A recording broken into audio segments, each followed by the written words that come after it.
श्रवण आदि 9 प्रकार की भक्ति के जो मुख्य आचार्य हैं, वे अपने चरण कमलों की रज देते हुए हम दयनीय दासों पर करुणा दया करें। बुद्धिमान परीक्षित जी श्रवण भक्ति के तथा व्यासपुत्र सुखदेव जी कीर्तन भक्ति के आचार्य हैं। सुंदर रूप के स्मरण करने वालों में प्रहलाद जी अष्टयाम भगवत चरण सेवन में मन देने वालों में लक्ष्मी जी और विधि समेत पूजन भक्ति में पृथु जी प्रधान हैं। वंदन भक्ति में शौफल्क पुत्र अक्रूर जी और दास से भक्ति को प्रकाशित करने वालों में श्री हनुमान जी सर्वश्रेष्ठ हैं।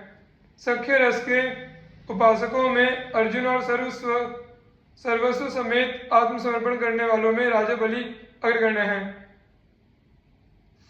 मैं नवधा भक्ति के इन आचार्यों के नाम के आश्रित हूँ, अर्थात इनका नाम लेकर जीविका चलाता हूँ, जीवन धारण करता हूँ। ये जीवों को नरक गमन आदि दुर्गतियों से बचाते हैं। इन श्रेष्ठ भागवतों की कृपा से ही नवधा भक्ति का आचरण संभव है।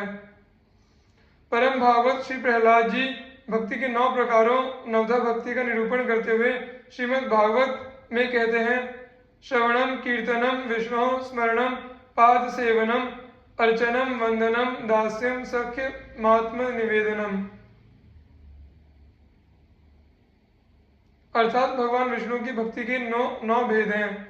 भगवान के गुण लीला नाम आदि का श्रवण, उन्हीं का कीर्तन, उनके रूप नाम आदि का स्मरण, उनके चरणों की सेवा, पूजा अर्चा, वंदन, दास्य, सख्य और आत्मनिवेदन। नवधा भक्ति के आचार्यों का वर्णन निम्न श्लोक में इस प्रकार किया गया है।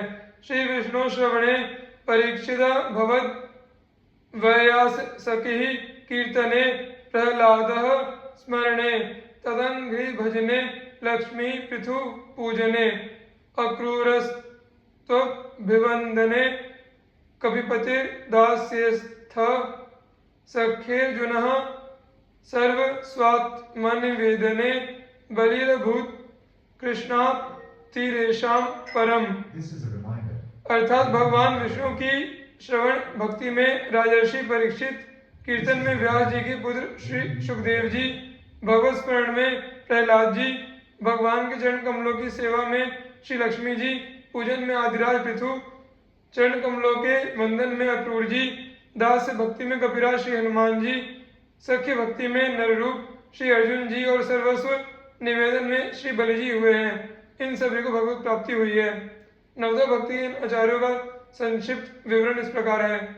श्री परीक्षित जी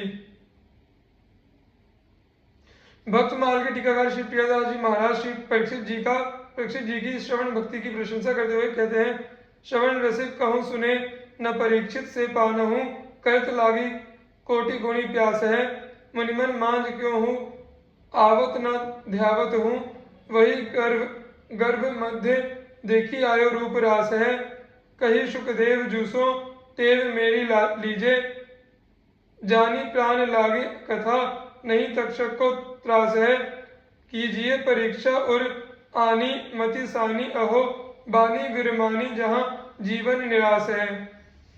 जो भगवान का गुणानुवाद सुनकर अपूर्व सुख का अनुभव करते हैं, ऐसे श्रवण रसिक भक्त अनेकों हैं, पर परीक्षित के समान श्रवण रसिक भक्त सुनने में नहीं आए।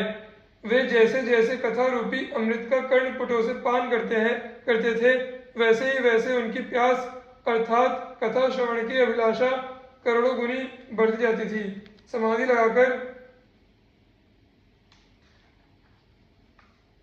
निरंतर ध्यान करने पर मुनियों के हृदय में जो भगवान नहीं आते हैं, उन्हीं रूप के समूह भगवान श्री कृष्ण चंद्र का दर्शन परीक्षित जी ने अपनी माता के गर्भ में ही किया था। श्रीमद् भागवत का कथा श्रवण करते हुए उन्होंने श्री सुखदेव जी से कहा कि आप हमारे स्वभाव को जान लीजिए, मेरे प्राण कथा में लीन हो रहे हैं, मुझे सांप के डसने का भय बिल्कुल नहीं है, आप चाहें तो परीक्षा लेकर देख लें। श्री सुखदेव जी ने मन में मान लिया कि राजा की बुद्धि कथा में लीन हो गई है, राजा की श्रवण निष्ठा अनुपम है। 7वें दिन कथा कहकर जैसे सुखदेव जी की वाणी ने विश्राम किया, वैसे ही राजा ने शरीर त्याग दिया।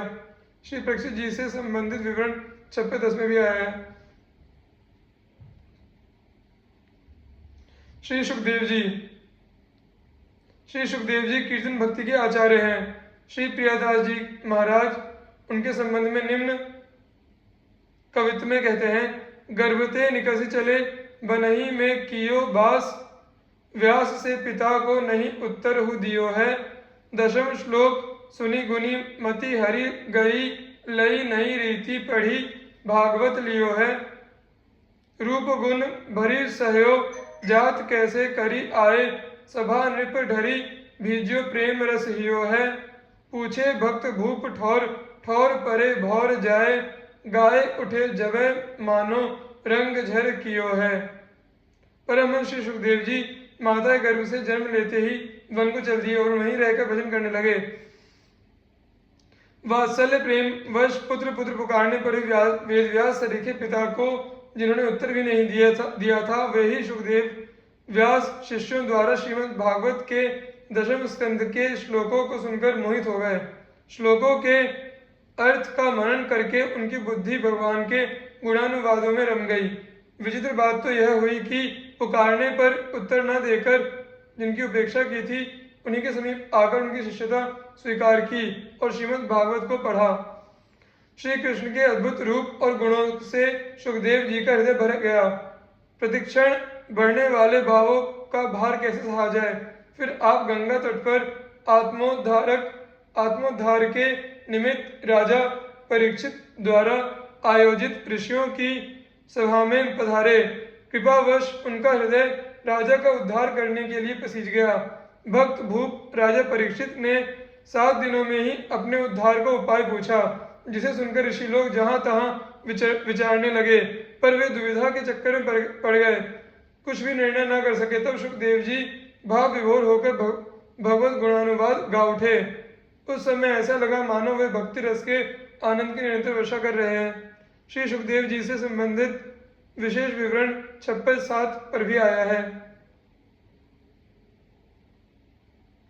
श्री प्रहलाद जी, राम नाम जपताम कुतो भयम सर्वता पश्मनैक भेषजम, पश्यतात मम गात्र सन्निधो पावकोपि सलिलायते धुना।